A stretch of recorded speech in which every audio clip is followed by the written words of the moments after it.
घुघरू हाँ मालिक। बढ़िया खाना बनाओ। डॉली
देखा तो लोग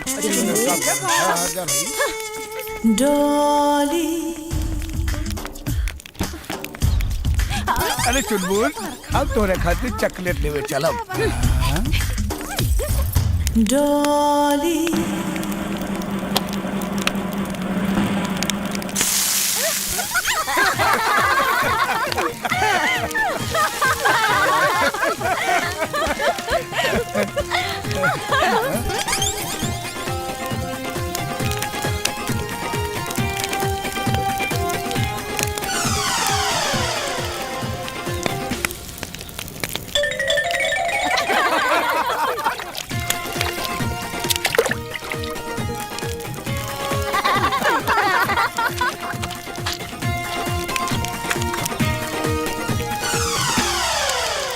डॉली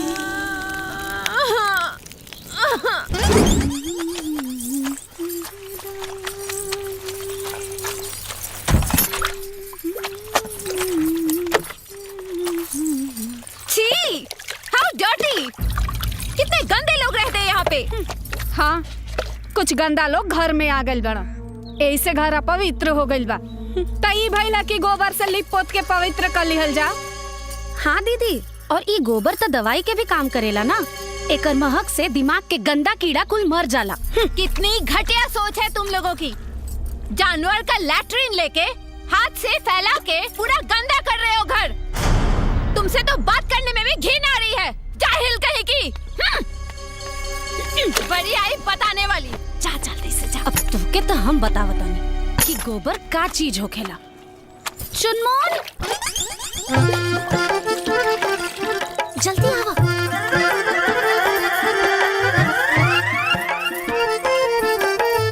चलो चलो।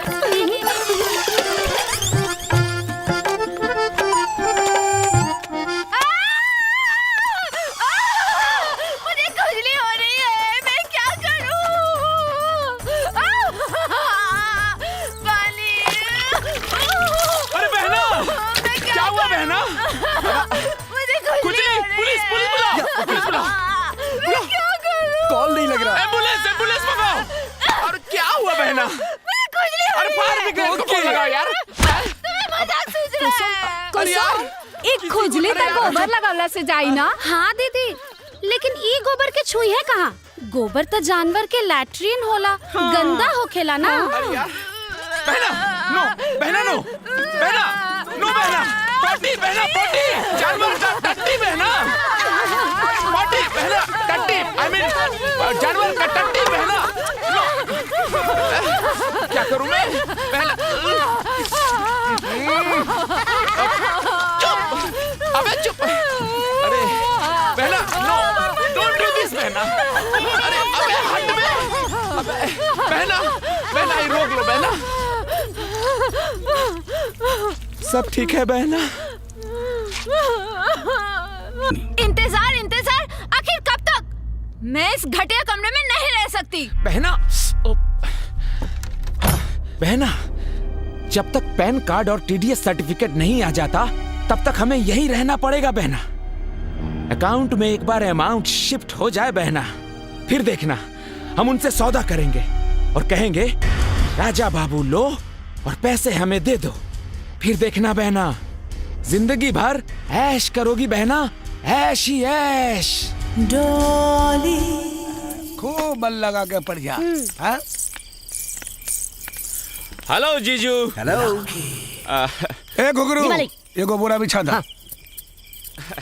बहू, जी बाबूजी। ई कुकरन के भी खाना दे दा। जी। हेलो, आई एम नॉट कुकुर, I am lucky and he is Jackie. Yes. हमने क्या खास मेहमान के कुकुरे कहा जाला। Okay, Very then nice. I am lucky कुकुर, ही इज जैकी Yeah. कुकुर। बैठ कुकुर। Okay thank you. ओके। हाँ, बहुत जोरों की भूख लगी है, जल्दी से मुझे खाना दो। हमनी के यहाँ आदमी का खाना खैला के बाद औरत खाना खाली सब पहले ना। What rubbish! भूख किसी का इंतजार नहीं करती। ए लड़की, Excuse me, मैं लड़की नहीं, आपकी बहू हूँ। जोर जबरदस्ती रिश्ता जोड़ने की कोशिश मत करा। हाँ।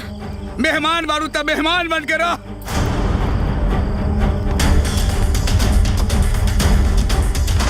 मैंने सुना है गांव में पति का जूठा खाना भी एक रिवाज है।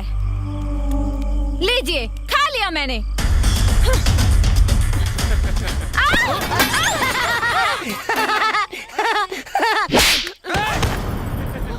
मेहमान बारू देख कर तभी ना कि तू जोर बदतमीजी करबू, वहाँ बर्दाश्त कर ले। ए बहू, जी बाबूजी। कल से ये लोग के खाना ना बनी।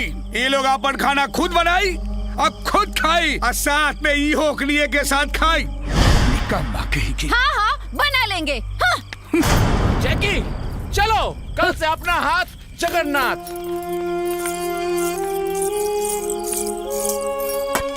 देख ले आँख खोल के, एक उहा कि तोहरे सामने से तोरे मुंह के नेवाला लेके चल गई। एगो हमार बहू है, पर नेवाला तोहरे सामने रख गई। कब चोर कही का खारी बाबू का। ए चुनमुन के माई, कहाँ बाड़ू हो? हाँ हाँ, आवत हैं। इ मरल लोग के भी ना खाना खैला के बाद एक गो काम आवेला। उ लोग के का पता कि हम औरतन के खाना खैला के बाद भी बहुत सारा काम होला। हाँ तो दीदी आप जाई ना, हम कुल बर्तन धो देता नहीं। सच में जाई का? हाँ दीदी जाई ना। वैसे भी आज हमरो मन ना बहुत कच्चा कच्चा सा लगा था। जात बनी। हाँ कुसुम, तू चिंता मत करा, तोहरो के एक दिन ना देवर जी ऐसे ही परेशान करिया। अरे आवत नहीं बाबा।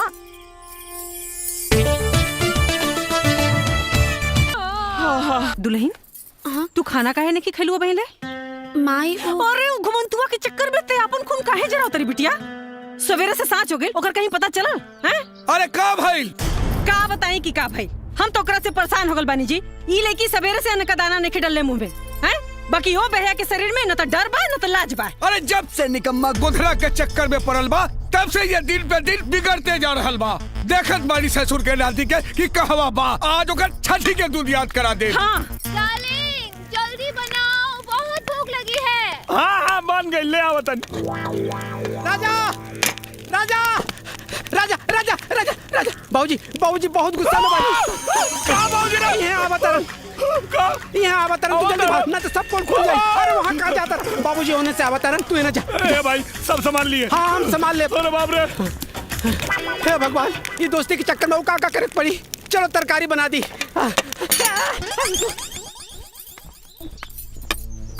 कहाँ रहले हरे?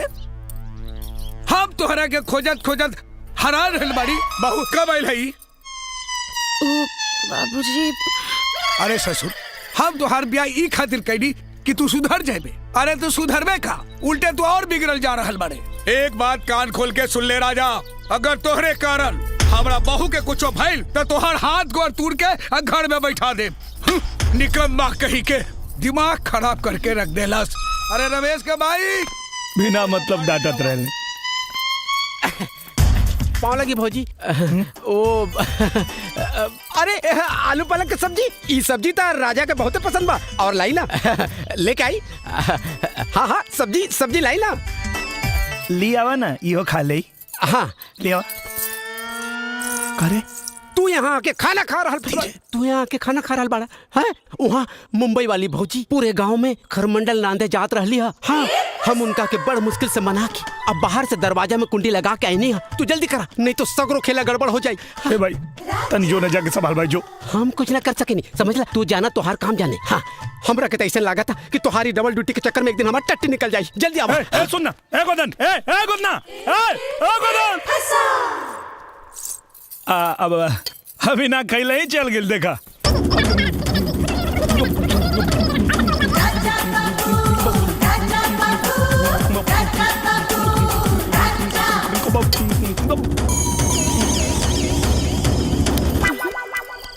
टूट जाही खटिया का करब संगतिया। गोदान चल तनी बार काट देता। बार काट दा। देखा राजा, ऐसे काम ना चली भाई। अरे हम काम करे नहीं भाई, बाबू माने ना बिन पाई के। अभी पिछला उधारी 317 रुपए तो देला ना, अब फिर कहा तारा बार बनावे के पहले पैसा था बस। अरे यार हम तो उधारी सब दे। अरे ना ना राजा बाबू, हमरा के गोली मत दा। अभी मत कहिया कि हम करोड़पति जीत के आई तो तुहार पूरा पैसा दे दे। पहले पैसा बस। अरे यार तू हमार दोस्त हवे ना। तू सब हम कुछ नहीं के जानत। पहले दाम ओकरा बाद तो हर काम, बुझला। हाँ। ना बनबे ना ना बनबे ना ना ना। हाँ हाँ निकाला निकाला, पैसा निकाला। हाँ? हाँ? इस रूट की सभी लाइनें व्यस्त है, कृपया थोड़ी देर बाद डायल करें। ना बनबे ना ना ना। आपके द्वारा डायल किया गया नंबर व्यस्त है, कृपया थोड़ी देर बाद डायल करें।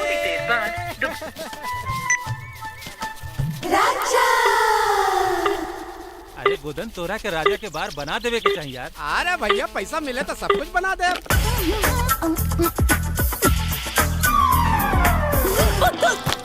का मैडम, वो दिन तो धोखा दे के भाग गइलू, लेकिन आज तो के हमरा के चुम्मा दे वही के पड़ी। तो हम कहाँ मना करे तानी, आबो ले लो चुम्मा।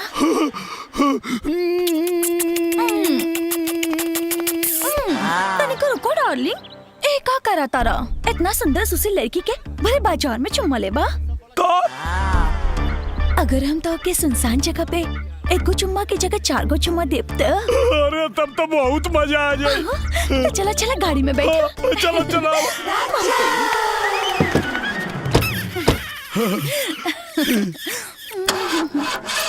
डार्लिंग, गाड़ी तो स्टार्ट ही नहीं के हो। तने अकेले बाहर जाके गाड़ी के धक्का देके अपन मर्दान के दिखावा ना।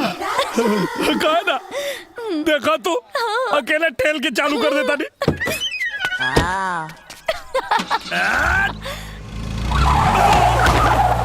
By bye darling, next time 4 गो चुम्मा ना 8 गो चुम्मा ले लिहा। का भगवान, सुनले बानी कि तू हर आदमी के मनोकामना जीवन में एक बार जरूर पूरा करेला।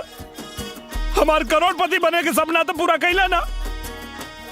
कम से कम ऐसे वो चमचमात चीज हमारा झोली में डाल देता, जीवन सफल हो जाए प्रभु। Hello hello, who's there? Hello, may I know who's calling? Hello hello hello hello. नमस्कार, मैं बनूंगा करोड़पति से मैं शीतल बोल रही हूँ। मैं बनूंगा करोड़पति। Hello, what's your good name? गुद्दम ना, हम गोदन बोलता नहीं देवी जी, राजा के दोस्त। फ्रेंड रुको 2 मिनट रुकी, हम अभी राजा के फोन देता नहीं। चलो चलो चलो। राजा राजा राजा, ही देखा फोन करोड़पति में लाग गइल बा। हां देखा, मजाक नहीं कर। अरे भगवान की कसम भाई, सचो में। हेलो नमस्कार, मैं बनूंगा करोड़पति से मैं शीतल बोल रही हूँ। हाँ देवी, बोली। मैं आपसे एक सवाल करूंगी जिसका उत्तर देने के लिए आपको सिर्फ 30 सेकंड्स दिए जाएंगे। क्या आप उत्तर देने के लिए तैयार हैं? अरे आप एकदम तैयार हैं। पूछी। ठीक है। अरे यार फोन लगे करोड़पति में। अरे जल्दी पूछी। आपका सवाल है, ऐसी कौन सी मछली है जिसका वजन 10 हाथियों के बराबर होता है? आपके ऑप्शंस हैं A shark, B whale, C rohu, D star. And your time starts now.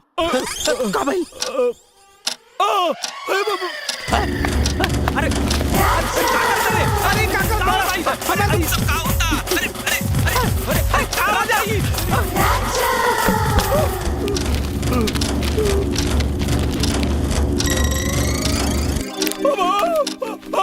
Well मछली। आपका जवाब बिल्कुल सही है। हेलो मालिक, हम चुना गए नहीं। क्या मतलब हमारा चयन हो गई? नहीं मिस्टर राजा, अभी नहीं। ये चयन की पहली प्रक्रिया थी। दूसरी प्रक्रिया में सही जवाब देने वाले लाखों प्रतियोगियों में से 10 भाग्यशाली प्रतियोगियों का चयन होगा। अच्छा अच्छा अच्छा। अगर आपका नाम उन 10 भाग्यशाली प्रतियोगियों में शामिल होगा तो आपको बहुत जल्द सूचित कर दिया जाएगा। अच्छा। अब आप अपना मोबाइल नंबर और पूरा पता लिखवाइए। हाँ लिखी। राजकुमार उर्फ राजा बाबू, ग्राम टड़वा, पोस्ट बसेवा, जिला गाजीपुर। अब पिन नंबर 275205। हाँ तो मिस्टर राजा, आपका मोबाइल नंबर यहाँ दर्ज हो चुका है। अगर इसके अलावा और कोई भी नंबर है तो आप बता दीजिए। हाँ लिखी। 97 सूत के 98 उठ के मतलब 97 087 98 088। जी धन्यवाद मिस्टर राजकुमार जी। एगो बात बताई देवी जी। क्या? आपके आवाज बहुत मीठ बा। बहुत बहुत धन्यवाद मिस्टर राजकुमार जी। मैं बनूंगा करोड़पति की ओर से आपको बहुत बहुत शुभकामनाएं। आपका भविष्य उज्जवल हो। ओके बाय। Thank you.